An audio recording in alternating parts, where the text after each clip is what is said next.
Bien, ¿qué es lo que vamos a ver hoy?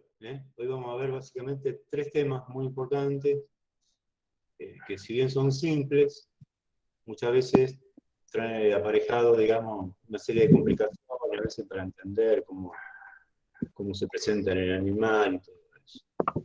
Pero son muy importantes porque desde el punto de vista clínico, quirúrgico, son siempre motivo de consulta y de repaso.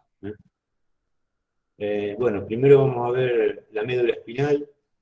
Vamos a ver qué es, dónde se encuentra, qué funciona y cómo se lo puede describir.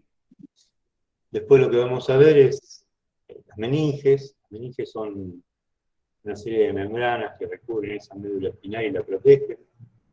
También vamos a describirlas en las distintas porciones donde se encuentren. Y finalmente lo que vamos a ver es el líquido cefalorraquídeo o cerebro espinal. Son dos sinónimos esto, líquido cefalorraquídeo o líquido cerebro espinal. Así que bueno, vamos a ver ahora, vamos a empezar acá con médula espinal. A ver qué es. Ahí está. Bueno, el miércoles habrán visto con Horacio esta clasificación muy básica, sería una especie de clasificación topográfica, es decir, cuando hablamos de topográfico significa dónde se encuentran las cosas. Todo lo que en un animal podemos reconocer como sistema nervioso se puede dividir según dónde se encuentre en lo que se denomina sistema nervioso central o sistema nervioso periférico. El sistema nervioso central básicamente está formado por dos partes o dos estructuras. Una sería el encéfalo. El encéfalo es esa parte del sistema nervioso central que se encuentra ubicado dentro de la cavidad craneana, el cráneo. La otra parte es la médula espinal. La médula espinal es toda la parte del sistema nervioso central, pero que se encuentra dentro de lo que se conoce como el canal vertebral.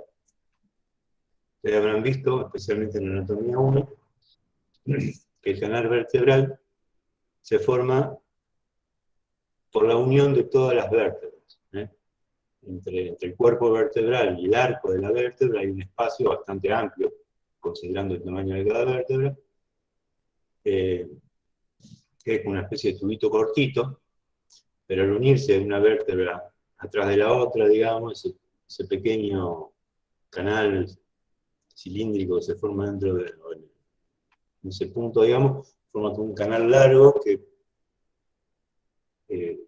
digamos, recorre longitudinalmente toda la columna vertebral. Bueno, en el interior de ese canal es donde se encuentra entonces la médula espinal. Bueno, en principio vamos a hablar de la definición de la médula espinal. Cuando nosotros la veamos a lo largo de toda la materia, cada uno de los temas, ustedes van a ver que constantemente vamos repitiendo un esquema para desarrollar cada uno de los temas. Y el esquema básicamente es hablar de qué es lo que nosotros vamos a describir, en este caso será médula espinal, en otro momento va a ser el hígado, en otro momento a lo mejor el riñón, bueno. Entonces, ¿qué es lo que nosotros vamos a definir? Hablar, a describir. Eso entra dentro de lo que nosotros hablamos y decimos que es la definición del órgano o estructura. Si bien no es necesario que ustedes recuerden una definición de memoria, sí tienen que tener algunos elementos generales que puedan introducirlos en el tema. Una vez que nosotros podamos hablar y definir de qué estructura vamos a hablar, pasamos a hacer lo que se llama una descripción externa. Es decir, cómo es esa estructura externamente, sin cortarla, sin tocarla, más que lo que se ve desde afuera, tanto su estructura general como su ubicación en el organismo muchas veces. Y finalmente sí, hablamos y describimos cuál es su estructura interna. A veces son estructuras con cavidades y hay que describir esa cavidad, y si tienen paredes hay que describir las paredes, los distintos tejidos que conforman ese órgano, esa estructura que estamos definiendo, ¿sí? Así que, bueno, En este caso vamos a seguir ese esquema, y vamos a vamos a decir cuál sería una definición de médula espinal. La médula espinal es parte del sistema nervioso central, por lo tanto está formado en principio por neuronas, pero también está formada por otro tipo de células, que son células de sostén y que conforman lo que se conoce como la glía. Hay distintos tipos, oligodendrocitos, astrocitos. Bueno, eso después lo van a ver mejor en todo lo que es histología. Esta médula espinal, entonces, es un cordón que se encuentra ubicado dentro del canal vertebral, y que tiene funciones de recepción de estímulos nerviosos, y también desde ella salen estímulos nerviosos a través de lo que se conoce como fibras nerviosas que conforman, cuando se agrupan, nervios espinales. Y también tienen función de transmisión de esa información hacia el encéfalo, o recibir desde el encéfalo, es decir, transportan básicamente y elaboran estímulos nerviosos para ir transmitiéndolo, o elaborando una respuesta a esos estímulos que le van llegando, ¿verdad? Ahora vamos a ver un poco algunas características generales de lo que es la médula espinal. Acá, si ustedes observan, lo que vamos a ver acá es una imagen de una disección, en este caso es un perro, que se ve desde dorsal. Fíjense que se ve toda la médula espinal. En este caso se accedió a la columna vertebral y se fueron eliminando los arcos de cada una de las vértebras. Por lo tanto, quedó expuesto el canal vertebral con la médula en su interior. Para poder describir la médula espinal, vamos a empezar diciendo que tiene una forma. La forma de la médula espinal es básicamente un cilindro muy largo que va desde el foramen magno, en la unión del atlas con el occipital, recorre todo el canal vertebral y termina en lo que se conoce como el cono medular. Ahora después lo vamos a describir mejor. Y la forma en todo su trayecto es de cilindro. Pero no es un cilindro de sección circular, sino que este cilindro va a estar algo aplanado dorsoventralmente, ¿sí? Es decir, su eje vertical va a ser más corto que el eje transversal. Después vamos a ver algunas imágenes de algunos cortes, así que ahí se van a poder dar cuenta de lo que les estoy diciendo. Así que entonces, bueno, recordemos que la forma es cilíndrica y algo aplanada dorsoventralmente. No es una estructura tubular, no es una estructura, no es una cinta. En algunos casos hemos tenido gente que por ahí dice, es una cinta. Bueno, no es una cinta, porque una cinta uno se tiene que imaginar algo muy finito dorsoventralmente, comparado con sus dimensiones transversales. En este caso no, es apenas un poquito deprimida dorsoventralmente.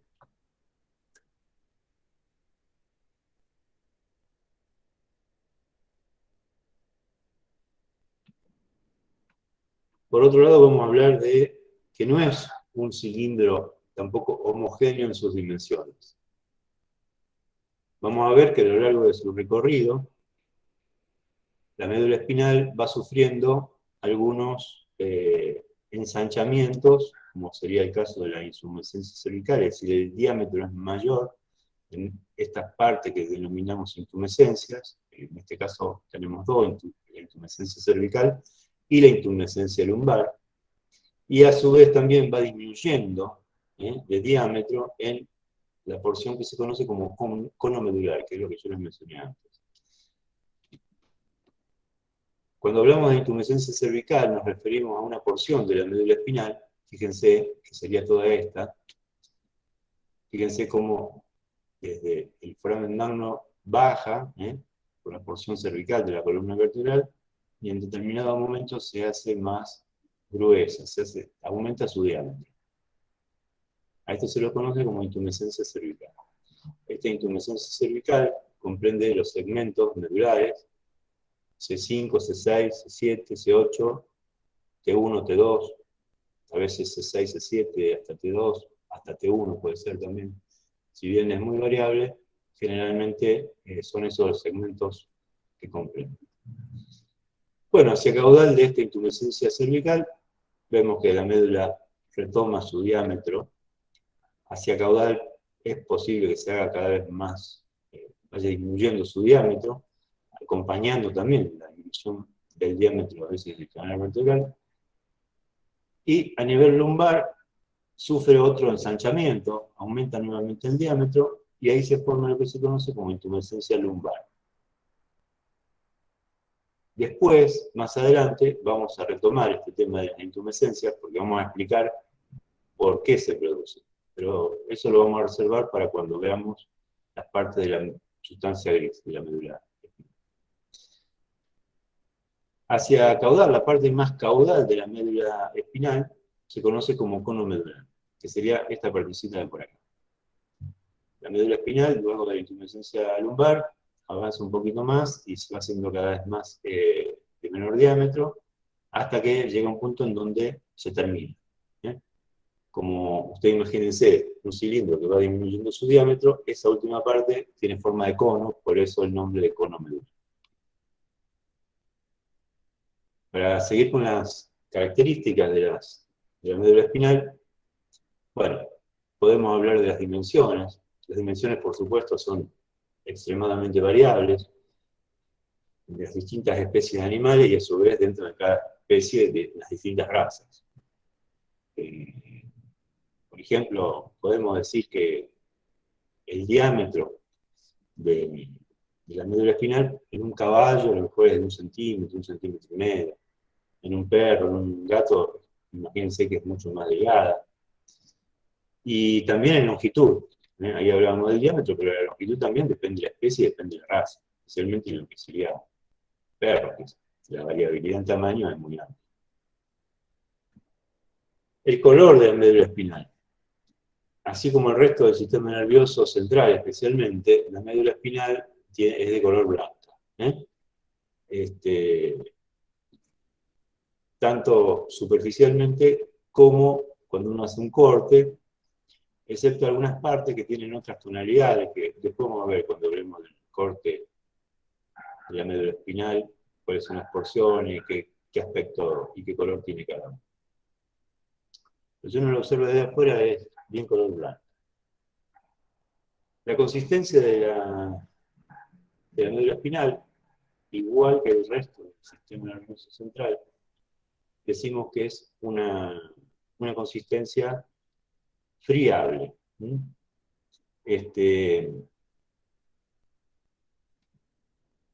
Y eso se escribe así, friable. ¿Qué pasa con esto? Ustedes van a ver en alguna bibliografía que puede aparecer sin la R. Entonces va a decir, bueno, dice, es de consistencia fiable. Bueno, no, eso es un error de tipeo, fíjense bien, donde ustedes van a leer, porque, por ejemplo, Getty tiene ese tipo de error. Yo se los anoté, me olvidé de anotarlo antes. Bueno, la consistencia de la médula espinal y el resto del sistema nervioso central, la porción central del sistema nervioso, es de consistencia friable. ¿Qué significa que sea de consistencia friable? Bueno, que es muy frágil. En realidad la médula espinal o el encéfalo, cuando uno lo extrae de un animal muerto, ¿no es cierto?, pero fresco, uno lo puede manipular con cierto cuidado y se mantiene su integridad, pero eso es también porque está envuelta por una de las membranas que es la pia madre, como vamos a ver, pero si uno lo trata con un poco de descuido, a veces esa pia madre se rompe, y en ese caso, digamos, el tejido nervioso se corta, se rompe también. Por lo tanto, es muy, muy fiable, muy poco resistente a la manipulación. De la misma manera, si uno trata de apretar, por ejemplo, sumamos la musculatura de un animal no la aprieta, es de consistencia blanda, bueno, se puede deformar un poco, pero no se rompe, o de consistencia elástica, algunos órganos son de consistencia elástica, uno los aprieta y vuelven a su posición. En el caso de la médula espinal o del encéfalo no, cuando uno los aprieta se destruye. Bueno, eso es lo que significa de consistencia friable. Vamos a seguir. Bien.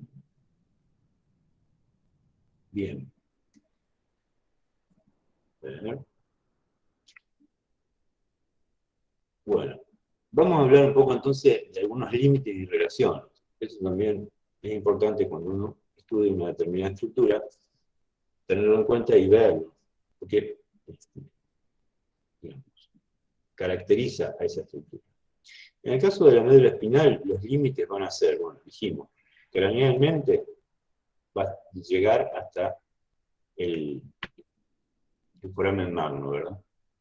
Esta va a estar completamente contenida dentro del canal vertebral.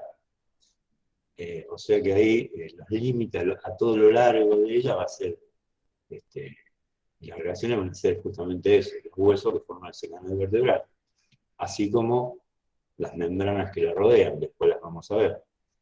Y caudalmente, la médula espinal va a terminar y va a estar rodeada por las meninges. ¿No? Va a haber otra relación ahí.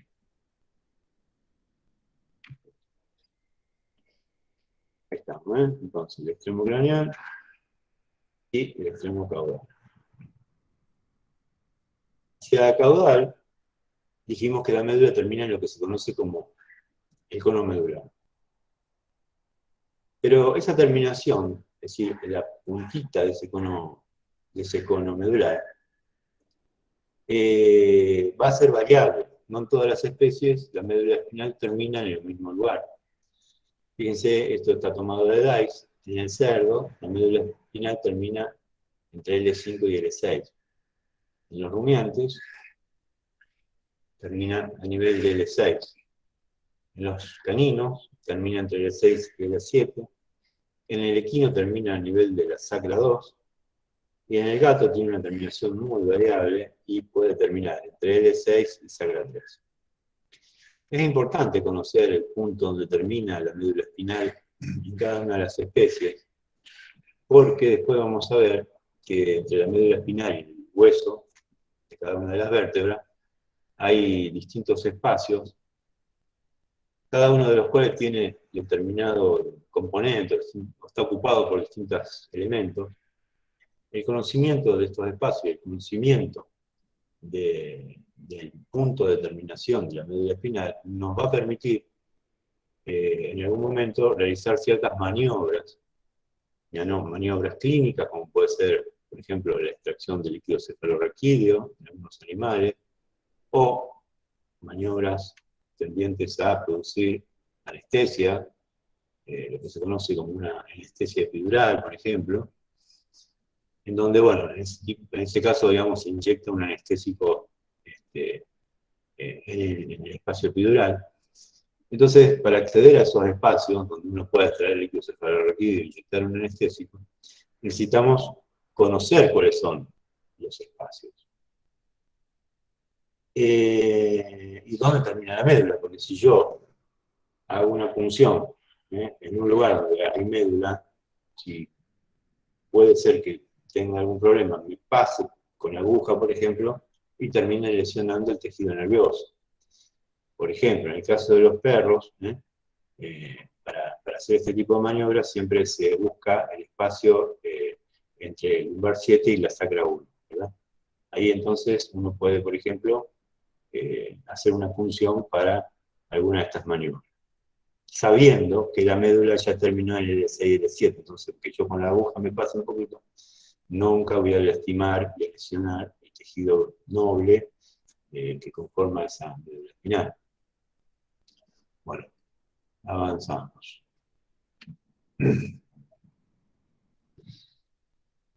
Por un lado, entonces, hasta acá lo que vimos es un poco la definición y las características generales de la médula espinal.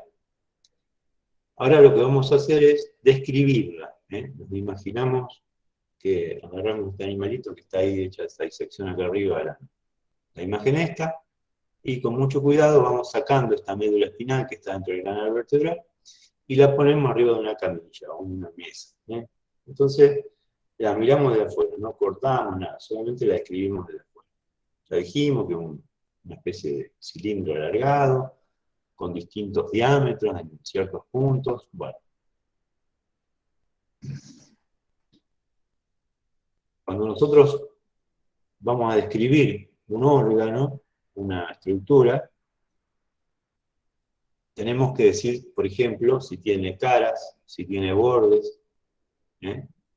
Ustedes lo habrán visto toda esa parte de descripción en lo que es generalidad de anatomía 1. En este caso, que es médula espinal, lo que vamos a ver es que podemos hablar de una superficie dorsal, una superficie ventral. La superficie dorsal sería esta, la superficie ventral no se ve acá, y la superficie lateral es todo esto, ¿verdad? En este caso vamos a comenzar hablando de la superficie dorsal. Cuando nosotros vemos esa superficie dorsal, vamos a encontrar lo que se conoce como surco longitudinal dorsal medio. ¿Bien? Fíjense que esta línea negra que está acá, bueno, esto es un surco muy poco profundo, que va desde el foramen magno hasta la terminación de la médula espinal, o sea, a lo largo de toda la médula espinal. Es muy, muy poco profundo, y divide a esa superficie dorsal en dos mitades, una derecha y una izquierda. Cada una de esas mitades, que es lo que después vamos a ver también cuando hagamos un corte, se la conoce como funículo dorsal. O también se lo conoce como cordón dorsal. La superficie dorsal va a estar separada de la superficie lateral de cada uno de los lados, por lo que se conoce como surco laterodorsal, que es este otro que está acá. ¿Ven? Muy bien. Cuando nosotros observamos la médula espinal y vemos la superficie ventral, que sería esta que está acá, lo que vamos a observar es que longitudinalmente y a lo largo de toda la médula espinal hay lo que se conoce como una fisura longitudinal ventral media. Fíjense que dorsalmente hay un surco y ventralmente hay una fisura. Lo que decía que el surco era muy poco profundo, en cambio la fisura se llama fisura precisamente porque es mucho más profunda y separa bastante cada uno de estos funículos o cordones ventrales. La fisura longitudinal ventral, igual que lo que decía el surco el dorsal, separa la superficie ventral en dos mitades. Y a cada una de esas mitades se las denomina funículo o cordón ventral. Funículo ventral derecho o funículo ventral izquierdo. Muy bien. Ahora vamos a ver cada una de las superficies laterales, que van a estar separadas de la superficie dorsal por el surco longitudinal dorsolateral. Y separada de la superficie ventral por el surco lateral, lateroventral, ¿no es cierto? O lateral ventral, surco lateral ventral. También son surcos. Estos surcos en realidad prácticamente son muy, muy, muy superficiales. Lo que tiene de característico es que en cada uno de ellos, fíjense, aparecen pequeños filetes nerviosos que luego se van a ir a agrupar para formar un pequeño tronco. Hay algunos filetes que surgen desde el surco laterodorsal. A ese conjunto de pequeños filetes que van a formar este tronco se los denomina la raíz dorsal del nervio espinal, que es el tronquito que forma. A los filetes nerviosos que salen de lo que sería el surco lateroventral se los denomina la raíz ventral, el conjunto de filetes, de lo que sería el nervio espinal correspondiente. Fíjense que a cada lado de la médula espinal emergen raíces dorsales y raíces ventrales que forman un tronco o el tronco de un nervio espinal. Si lo vemos desde dorsal, fíjense que está la columna, perdón, la médula espinal, y a cada lado aparece lo que se denominan los nervios espinales. ¿Eh? Pero después vamos a hacer alguna otra aclaración respecto de esto. Bueno, ustedes, en el momento en que quieran preguntar algo, me interrumpen, pero hablen, no publiquen en el chat porque por ahí no lo vemos y agarran y se conectan con el micrófono y me interrumpen. Y me preguntan lo que haga falta. Bueno, hasta acá un poco la descripción de la médula espinal. Hablamos de dónde empieza, dónde termina, cuáles son el diámetro, dónde se encuentra, algunas relaciones, hablamos de los accidentes que se pueden observar en su superficie, en la superficie dorsal, en la superficie ventral y en las superficies laterales. Otra cosa que hay que saber de lo que es la médula espinal es que, así como pasa con la columna vertebral, que ustedes habrán estudiado en anatomía 1, que se divide en porciones, bueno, la médula espinal también se divide en porciones. Para recordar, la columna vertebral se divide en una porción cervical, donde hay 7 vértebras cervicales, una porción torácica, o de vértebras dorsales, que son una serie, en el caso del perro, de 13 vértebras dorsales o torácicas, una porción lumbar, formada por en el caso del perro, 7 vértebras lumbares, eso depende, por supuesto, de la especie, ya lo sabrán. Acá tomamos como ejemplo el perrito. En el caso de las vértebras que forman la porción sacra, son 3 vértebras sacras, y todas las vértebras coccygeas que corresponden, ¿verdad? Bueno, de la misma manera, no, pasa con la médula espinal. Es decir, según la porción donde se encuentre, va a tener distintos nombres. El tema es que a veces no coinciden lo que es columna vertebral con médula espinal. Fíjense, yo les decía antes que la médula espinal, o desde la médula espinal, emergen lo que se denominan nervios espinales, formados por raíces. Acá en este caso vamos a ver la médula espinal, todo larga acá, y de esa médula espinal emergen las raíces de los nervios espinales. Y acá hay un nervio espinal. Fíjense acá este segundo nervio espinal, se forma a partir de la confluencia de todas estas raíces, y fíjense que cerca del orificio intervertebral aparece lo que se denomina como un ganglio de la raíz dorsal. Entonces, en este caso serían las raíces dorsales de los nervios espinales, porque tienen el ganglio de la raíz dorsal. Fíjense que de cada, digamos, a lo largo de toda esta parte, que sería la parte cervical de la médula espinal, van emergiendo, como dijimos, distintos nervios espinales. Ahora, fíjense que hay 8 nervios espinales. ¿Ven? Esto se debe a que la porción cervical de la médula espinal va a estar formada por 8 segmentos. En realidad estos segmentos no se pueden observar. Es una división un poco teórica. Surgen de que en el embrión hay somitos, es decir, pequeños segmentos que van formando distintas estructuras, que de cada uno de esos segmentos aparecen, digamos, cada una de las vértebras y cada una de las porciones o partecitas, segmentos de esta médula espinal, que la separación entre un segmento y otro se dice que es imperceptible, uno no lo puede, no se da cuenta cuando uno mira la médula. Inaparente también se le suele decir, ¿no? Pero uno puede identificar cada uno de esos segmentos. ¿Por qué? Porque de cada segmento hay la serie de raicillas que van a formar la raíz dorsal o ventral de cada uno de los nervios espinales. Es decir, del primer segmento cervical emergen las raíces del primer par de nervios espinales cervical.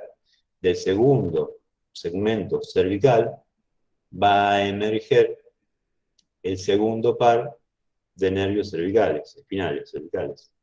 Y así sucesivamente. Y son 8 pares de nervios cervicales. Bueno, ahí, acá lo vemos. Hay una cuestión acá. Fíjense, lo que decía antes. Hay, la porción cervical de la médula espinal está dividida en 8 segmentos. Cada uno de estos segmentos se llama eh,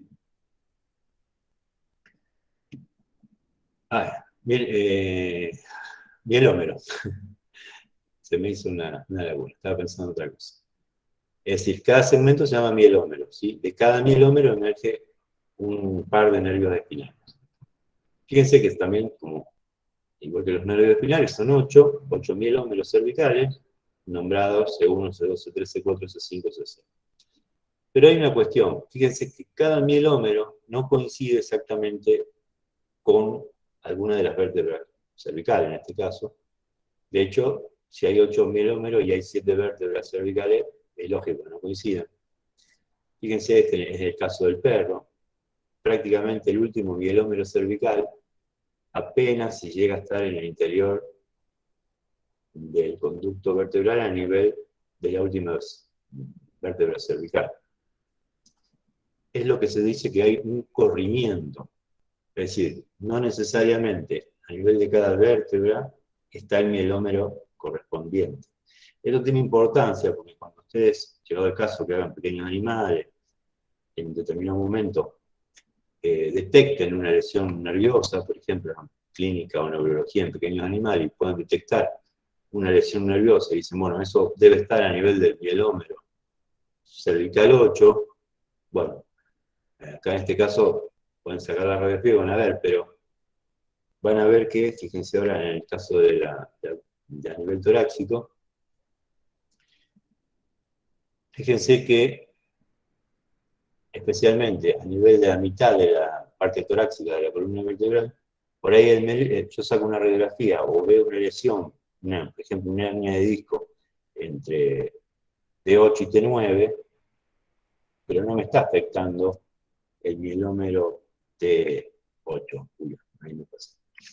Me está afectando por ahí el mielómero T9. Entonces, tengan en cuenta que cuando ustedes evalúan un animal, no coinciden en ciertos puntos, como es a nivel de la columna torácica, de la vértebra torácica, el segmento con la vértebra. Bueno, y acá también, ¿ven? Fíjense, el primer segmento torácico está prácticamente incluido dentro de la última cervical. A medida que nos vamos yendo hacia caudal, cada segmento, digamos, se va desfasando de su vértebra correspondiente, pero ¿qué pasa? A medida que más caudal las últimas vértebras torácicas, otra vez vuelve a haber una congruencia, y cada segmento se aproxima bastante a cada una de las vértebras. A nivel lumbar, justamente, ese desfasaje es mayor todavía. Fíjense que, digamos, prácticamente todas las vértebras lumbares están en las primeras 3 o 4, perdón, cada uno de los milómeros lumbares están dentro de las primeras 3 o 4 vértebras lumbares. Cuando hablamos de la porción sacra de la médula espinal, fíjense que casi, o sea, todos los segmentos sacros están básicamente en la quinta vértebra lumbar, ni hablar de los segmentos coxígeos, que están ya en la sexta o llegando apenas hasta la séptima. Acuérdense lo que habíamos visto antes, que la médula espinal termina entre la sexta y séptima vértebra lumbar en el perro. Bueno, fíjense lo que yo les decía antes. A nivel lumbar, la médula espinal sufre un determinado aumento en su diámetro, eso sería la intumescencia lumbar, y a partir de ahí y hacia caudal va disminuyendo su diámetro. Recuerden que esta parte se la denominaba cono medular. Y la médula terminaba en el perro a nivel de C6, C7. ¿Qué pasa? Cada uno de estos nervios espinales surge de cada uno de los mielómeros y hace un corto trayecto por el canal vertebral para emerger por su orificio intervertebral. En este caso también. Pero fíjense que a medida que nos vamos yendo hacia caudal, cada uno de los mielómeros emite su nervio espinal, pero el orificio por el que tiene que salir ese nervio espinal está muy hacia caudal, por lo tanto ya no hacen un corto trayecto, sino que hacen un largo trayecto dentro del canal vertebral hasta emerger por el orificio intervertebral. Eso se da especialmente en los últimos mielómeros, los sacros y los coccigios. ¿Qué pasa? Ahí los nervios espinales salen de cada uno de los mielómeros y tienen que recorrer un largo trayecto para, por ejemplo, primero coccigio, fíjense, el mielómero está a nivel de la penúltima lumbar, y tiene que atravesar el canal vertebral, el resto de las lumbares, toda la parte sacra, y llegar recién ahí a su orificio intervertebral para emerger. Esta disposición de la última parte de la médula espinal, junto con los nervios espinales, dentro del canal vertebral, se conoce como cauda equina, o cola de caballo. ¿Por qué? Justamente porque si uno lo mira desde dorsal, parece que esta parte de médula espinal sería el rabo, el caballito, y cada uno de los nervios espinales serían las crines que salen de ese rabo. Entonces, digamos, recuerda esta última parte de la médula espinal y el contenido de todo el canal vertebral como una cola de caballo. Ahí es un nombre. Es necesario recordar la disposición a este nivel. Hay muchas patologías que se asocian y que producen lesión, tanto en el médula espinal como en los nervios que forman esta cauda equina. Y ese conjunto de patologías se observa en animalitos, por ejemplo en el perro, como lo que se conoce como síndrome de cauda equina.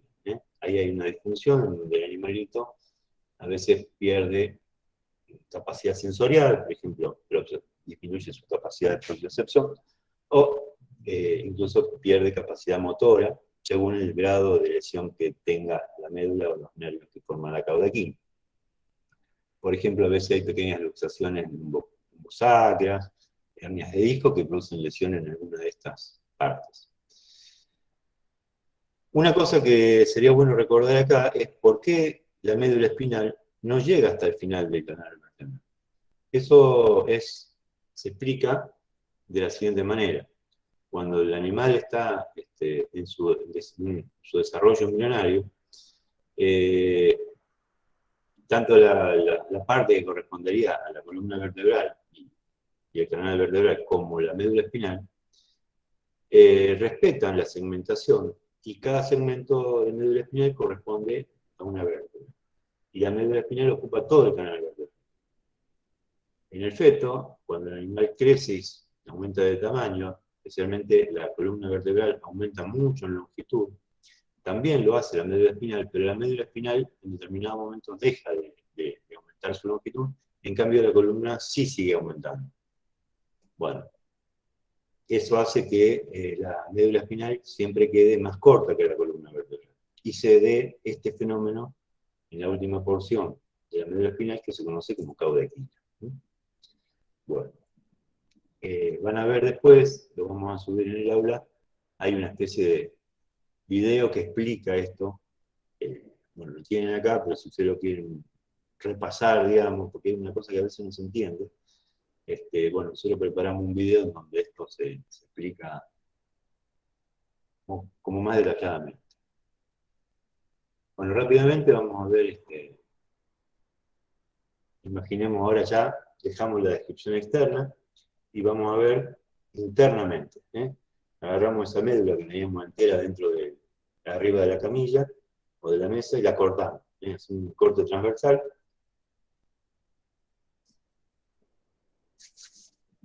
Y entonces observamos que la médula espinal está formada, digamos, por dos partes. Partes que se diferencian en la tonalidad. Hay una parte más periférica, que es lo que se conoce como sustancia blanca, justamente porque es más pálida, y una parte interna, está completamente rodeada por esta sustancia blanca, que se conoce como sustancia gris, justamente porque su tonalidad es más oscura, es como más grisácea. Esta sustancia gris suele decirse que tiene forma como de H, ¿sí? O de mariposa, ¿sí? También cuando hacemos un corte observamos la existencia de un pequeño conducto, fíjense que es el negrito que está ahí, que va a lo largo de toda la médula espinal, es muy, muy delgado, muy finito, capilar, incluso en algunas partes de la médula espinal puede no estar presente. A eso se lo conoce como el conducto ependimario o conducto del epéndice. Normalmente tiene líquido cefalorraquídeo y está tapizado por células que se llaman células ependimarias. Ya después las vamos a volver a ver en otras partes del sistema nervioso central. También podemos encontrar esta línea que se ve acá, es un tabique glial, se llama septum o tabique longitudinal dorsal, que va desde el surco longitudinal dorsal medio, fíjense, y penetra todo y divide toda la sustancia blanca, porque llega hasta la sustancia gris. De esta manera, esta parte de sustancia blanca no se conecta con esta parte. Y la otra cosa que vamos a encontrar es la fisura longitudinal media y ventral. ¿Se acuerdan que les habíamos dicho? Hemos estado hablando de que en la superficie ventral estaba esa fisura longitudinal media ventral, que recorría longitudinalmente toda la médula espinal y era muy profunda, fíjense, a diferencia del surco que es muy superficial. También se pueden localizar los surcos látero-dorsal y látero-ventral, que si también recuerdan, yo les dije que eran prácticamente inaparentes, no sé, en algún lugar ni se veían por lo superficial que son. Y vamos a ver también que existen unos pequeños surcos también, a ver qué se me está.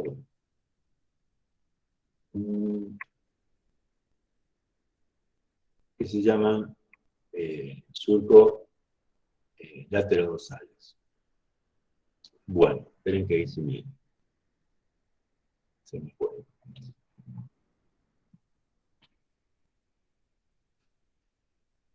Ahí, vamos acá.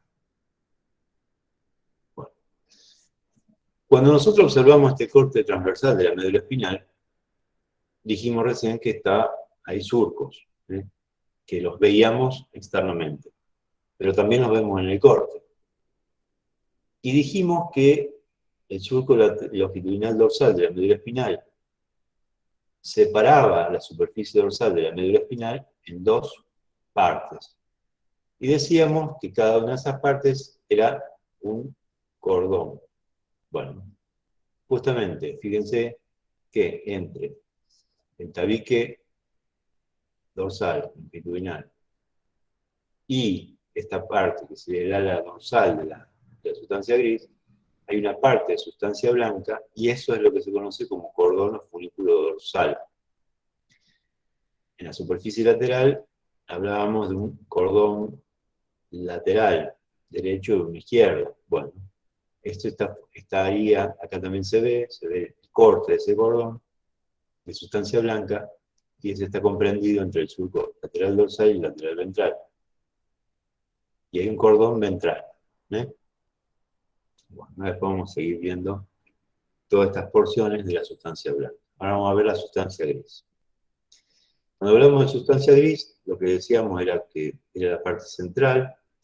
Tiene una tonalidad más oscura porque precisamente aloja lo que serían los cuerpos neuronales, lo que sería el pericarión de cada una de las neuronas que conforman esta médula espinal.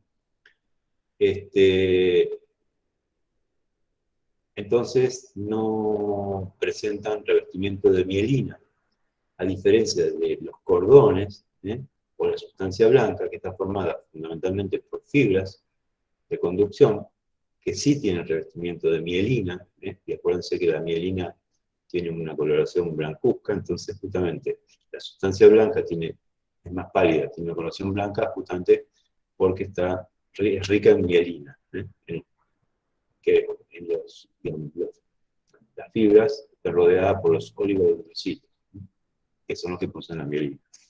Bien, entonces la sustancia gris es más oscura. Y decimos que esta sustancia gris, que tiene forma mariposa, está formada por lo que se conoce como una masa lateral, a cada uno de los lados, y lo que se conoce como esta masa central o comisura. Es gris. La sustancia gris rodea completamente al canal de Lependel. Cuando vemos la sustancia blanca, vemos que también hay una comisura central, que es toda esta parte, que solamente es una comisura ventral. Fíjense que hacia dorsal no hay comisura. Comisura significa una parte en donde, en este caso son fibras, se pueden entremezclar, pueden pasar de un lugar a otro, es decir, de la derecha a la izquierda, de la izquierda a la derecha. Dorsalmente esto no se produce justamente por la presencia del tabique. Bueno, volviendo entonces, vamos a ver acá, a la sustancia gris y a la comisura gris, vamos a ver que este conducto del epéndimo nos divide una comisura gris dorsal, una porción dorsal de la comisura gris y una porción ventral de la comisura gris. Tenemos la comisura gris y las masas laterales o alas de esa mariposa. Cada una de las masas laterales, a su vez, la vamos a poder dividir en un cuerno o asta dorsal, una sustancia intermedia, que es esta que está acá, y un cuerno o asta ventral, que fíjense que es más voluminoso y redondeado. En cambio, la asta dorsal es más finita, termina justamente en punta prácticamente. También en algunas partes de la médula espinal vamos a poder encontrar lo que se conoce como cuerno o asta lateral. Esto suele aparecer en la porción torácica, especialmente en la parte torácica craneal. Ya hacia caudal de la porción torácica casi que no se observa. No es más que esta sustancia intermedia que forma como un pequeño abultamiento.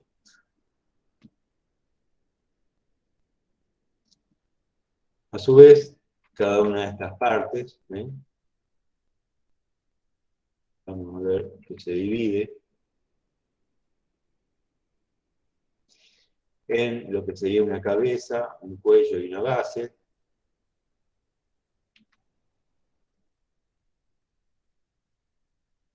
Lo mismo el asta ventral, también se puede dividir en una cabeza y una base.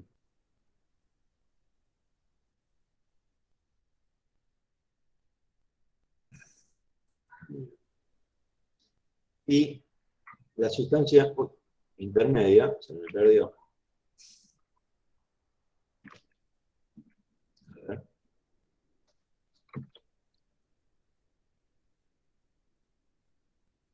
Vamos a hacerlo así. Vamos a hacer así. Ahí lo que les dice es que esa sustancia intermedia se va a dividir en una sustancia intermedia lateral y esta parte que es la sustancia intermedia medial. Ahora vamos a ver que cada una de estas porciones de sustancia gris aloja los cuerpos neuronales de neuronas que tienen una determinada función. Entonces, vamos a ver si podemos avanzar, y si no se me cuelga esto. Bueno, ahí estaba lo que yo decía antes de la sustancia intermedia lateral y sustancia intermedia medial. Bueno. ¿Qué pasa? Hay lo que se conoce una sectorización funcional también de la médula espinal que coincide de alguna manera con esa sectorización morfológica que hacemos. Entonces, hay una porción sensitiva de la sustancia gris, que es esta. Vamos a hacer esto. Esta parte es la parte sensitiva de la sustancia gris. Fíjense que involucra el asta dorsal y en esta parte sería la porción intermedio medial, ahora lo vamos a ver con más detenimiento en una diapositiva posterior, el asta dorsal, que sería esta, y el asta perdón, y la sustancia intermedio media. Y hay una porción motora que involucra a lo que sería el asta dorsal, perdón, ventral, que es esta, y la sustancia intermedio lateral, que es esta. Las fibras sensitivas van a ingresar a la médula espinal por el surco dorsolateral. ¿De dónde vienen? Del ganglio de la raíz dorsal del nervio espinal, y esa fibra va a ir a hacer sinapsis en una neurona que está ubicada en la parte sensitiva, ¿sí? En cambio, a nivel motor, van a estar las neuronas, que en el caso motor se denominan motoneuronas inferiores. Esa neurona va a emitir un axón que va a emerger por el surco intermedio, perdón, surco lateroventral. Eso, si vieron el otro día conformación del nervio espinal, calculo que ahora se lo habrá explicado, ya lo habrán visto. ¿Qué pasa? Algunas fibras sensitivas entran por el surco laterodorsal y hacen sinapsis con neuronas que están en el cuerno de la sustancia gris. Esas neuronas son somatosensitivas. Después vamos a ver, cuando veamos toda la parte de nervios craneanos, que hay distintos tipos de fibras. En el caso de la médula espinal, solo hay 4 tipos de fibras. Hay fibras somatosensitivas y viscerosensitivas. Somatosensitivas se refiere a fibras que traen inervación sensitiva desde estructuras que se denominan somáticas, es decir, que forman parte de lo que es la pared corporal. Por ejemplo, piel, músculos de la pared abdominal, músculos de la pared torácica, de los miembros, la piel de los miembros, la piel del torso del animal. En cambio, las neuronas viscerosensitivas son neuronas y fibras que traen el impulso nervioso, viene de una víscera, por ejemplo, del intestino. Esas neuronas van a hacer sinapsis con otros cuerpos neuronales y otras neuronas que están en el área correspondiente a la región intermedio-media. Siempre recuerden, la vía sensitiva entra por la raíz dorsal del nervio espinal. A diferencia de lo motor, los somas neuronales que están ubicados en el área, en la sustancia intermedio lateral, son fibras motoras viscerales. Después lo vamos a ver bien esto, cuando vemos sistema nervioso autónomo. Estas fibras son las que van a inervar la musculatura de los vasos sanguíneos, o la musculatura lisa, por ejemplo, de los músculos piloelectores, o por ejemplo, glándulas. Son fibras que inervan estructuras viscerales, motoras viscerales. Las fibras, las neuronas que se encuentran, los cuerpos neuronales que se encuentran en el asta ventral de la sustancia gris, que sería el área somatomotora, son las motoneuronas, que son las que también emergiendo por el asta ventral y por el surco lateroventral, van a ir a dar inervación a los músculos estriados del cuerpo. Por ejemplo, músculos motores de los miembros, o el abdomen, por ejemplo, la pared abdominal. Bueno, eso después lo vamos a ver bien, toda esta clasificación más, cuando veamos el sistema nervioso autónomo. Bueno, lo que decía antes, la sustancia blanca va a estar dividida en funículos, un funículo dorsal, un funículo lateral, esperen que no vean el coso un funículo lateral, y un funículo ventral. Cada funículo es un conjunto de lo que se denominan haces. En cada funículo va a haber grupos de fibras que se agrupan en haces. Es decir, fibras que pueden ser ascendentes o descendentes. Entonces, pueden traer impulsos del sistema nervioso, o sea, digamos, del encéfalo, y bajan por la médula espinal hasta un determinado sector, siempre que provengan de un determinado área y vayan a otra área determinada, se agrupan en lo que se llaman fascículos. Entonces, cada cordón o funículo va a estar formado por fascículos o haces. En el caso del cordón dorsal, lo que vamos a observar es que va a estar formado básicamente por dos haces, lo que se denomina el haz de Gore o Gracilis y el fascículo o haz cuneato o cuneado. Pero vamos a ver, creo que eso está acá. Esos son haces de fibras sensitivas, que tienen una dirección, el impulso nervioso tiene una dirección ascendente. Dice que tienen dirección ascendente cuando desde la médula espinal van hacia el encéfalo, ¿verdad?